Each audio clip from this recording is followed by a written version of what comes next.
Is your car making that metal on metal music every time you hit the brakes? Well, it's not supposed to sound like that. And in today's video, I'm going to be replacing the rear brakes on this 2014 Equinox before they get worse or more expensive. I'll show you step by step on how to do just that. Let's get into it.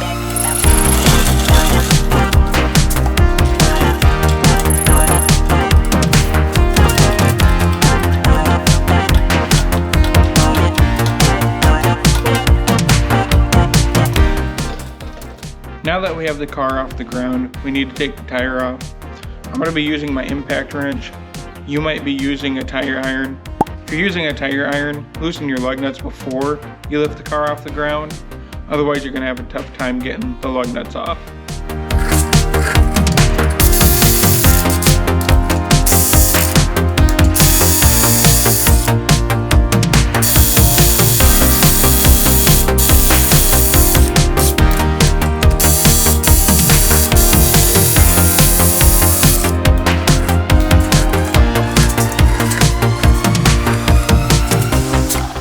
Now that we have the tire off, we need to remove the caliper from the caliper mounting bracket.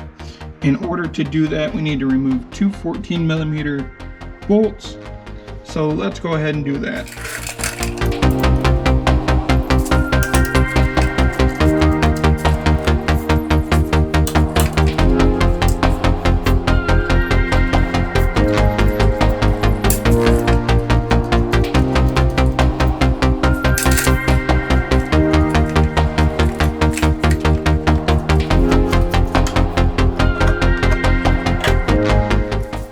Now that we have the caliper removed, if I was only doing a brake pad job, this would be a good stopping point for us. We don't need to go any further. We have access to the brake pads. We can easily pop them in and out. But being that we have to change the rotor itself, we need to remove two 15mm bolts holding this caliper mounting bracket on in order to get this rotor off. So let's go ahead and do that real quick.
So these pads don't look all that bad. There's still some life left on them. And the rotor itself has a lip on it. It's gone through a couple pads before. It's not too crazy. I don't feel anything crazy on it. I think we could have got away with running this just a little bit longer, but it's making a metal on metal sound, and we're just going to go ahead and replace it. This is my mom's car, so definitely don't need her driving on something that's making a bunch of noise. So let's go ahead and do that for her real quick. Alright, now that we have everything off, the last thing to do is take this rotor off. On GM vehicles, we have this star bit right here, the star screw. And you're going to need a star bit. It's a T25 Torx bit in order to get this off. This is just a simple assembly screw from GM to hold the rotor on while it's going down the assembly line. If you lose this, no big deal, but if it's there, put it back. That's kind of my mentality. I had to do some sort of concoction like this in order to get it to fit on my socket wrench. This is a construction screw. It's a T25 bit. It works. So if your toolkit doesn't have a bit like this, and you have some construction screws or some drill bits laying around, you might be able to find something like this and make it work. So let's take this off.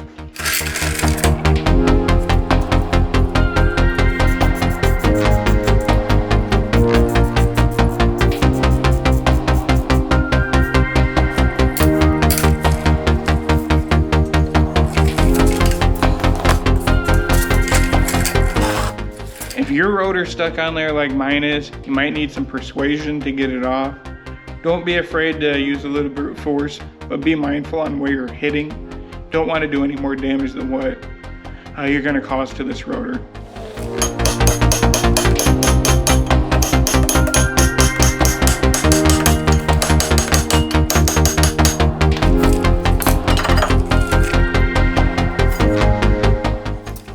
Alright, now that we have the rotor off, now we can see that there's a little bit more damage to it on the back side.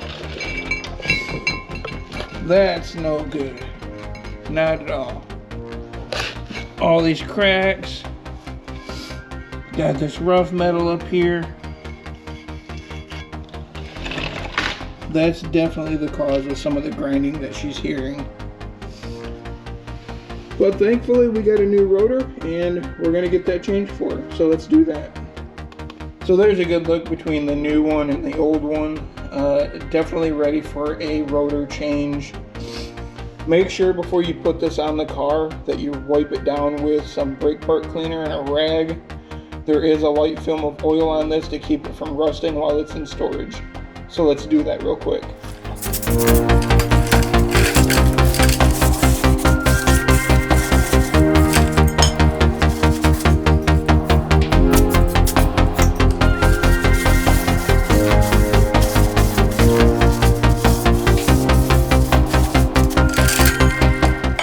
One thing I'm going to do before I put the rotor back on here is I'm going to hit this wheel hub with a wire brush, and then I'm going to throw some lithium grease on there to hopefully prevent the rotor from rusting to the hub again. That way I don't have to use a hammer in the future. So a little bit of preventative maintenance goes a long way, and hopefully this prevents a little bit of maintenance down the road. So let's go ahead and do that real quick.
Now that we have the rotor back on, we got the T25 screw back in there. We need to move over to the caliper mounting bracket, and we need to remove these metal tabs and replace them with the new ones. At the same time, I'm going to go ahead and hit this with a wire brush and some brake clean and clean it up. And then we'll throw the new metal tabs in there with some grease behind it to keep it from rusting or sticking. And then right here where the brake pads slide back and forth, we will go ahead and put some grease on there as well. So let's go ahead and do that real quick.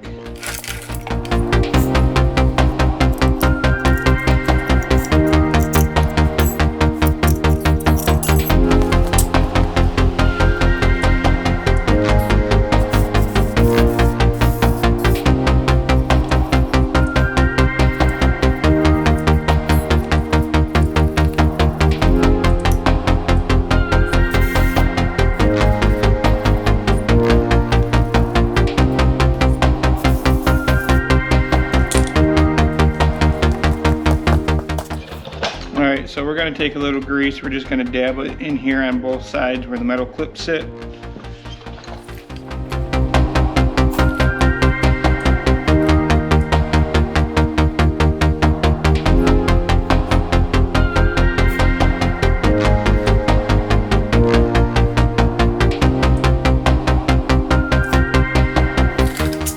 Alright, got that greased up good enough. That's an optional step. You don't have to do that.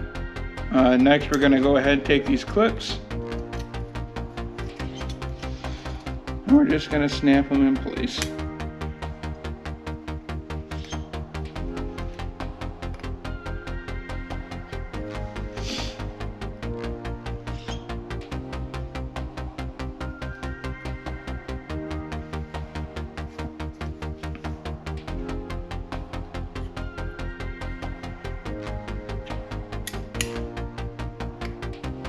Just like that. And then we're going to go ahead and put some grease on these as well.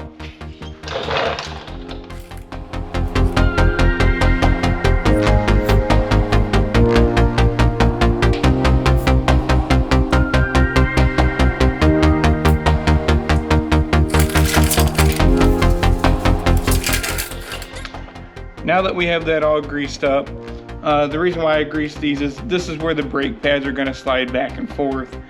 Any movement point, I like to have a little bit of grease to help it move. It's time to put this back on the car. It's the same process to put it back on that we took it off. So let's go ahead and grab the two 15mm bolts and throw this back on.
Alright, so here are the new pads compared to the old pads.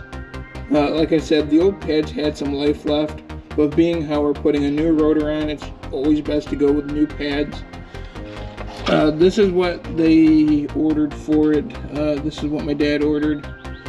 Knowing him, these are probably the cheapest pads that were on rockauto.com, and so this is what he ordered.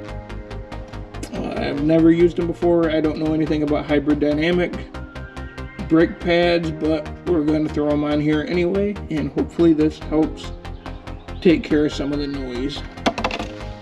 Alright, so brake pads literally slide in super easy. You're going to line the grooves up, and then look at that. It literally just slides in there. It's that easy. And we're going to do the same thing on the back side. Now, the side that your piston pushes on from the caliper is going to be the side that goes in. That's the side that gets pushed. So just keep that in mind. Pay attention to how your pads come off. Line up the groove. Line up the groove. There we go. Just like that. Alright, now that the brake pads are in, we're ready to put the caliper back on. But in order to do that, we need to push this cylinder back in, because this is what pushes on your brake pad. In order to do that, we're going to be using a junk pad that we just took off and a C-clamp, and we're going to squeeze that back in. So let's go ahead and do that real quick.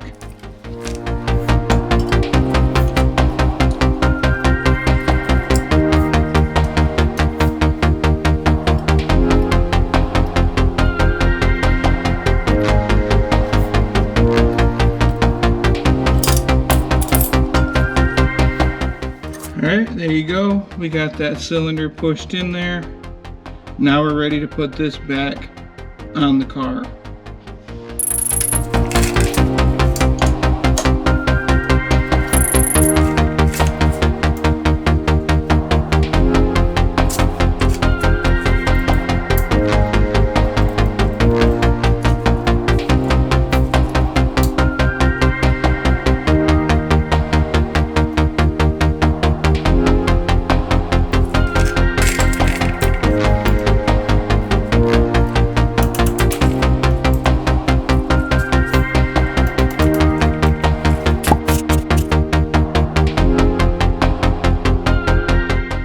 Alright, there we go. There we have it. We got new rotor pads, calipers back on, and now we're ready to put the tire back on. So let's do that. Let's wrap this side up.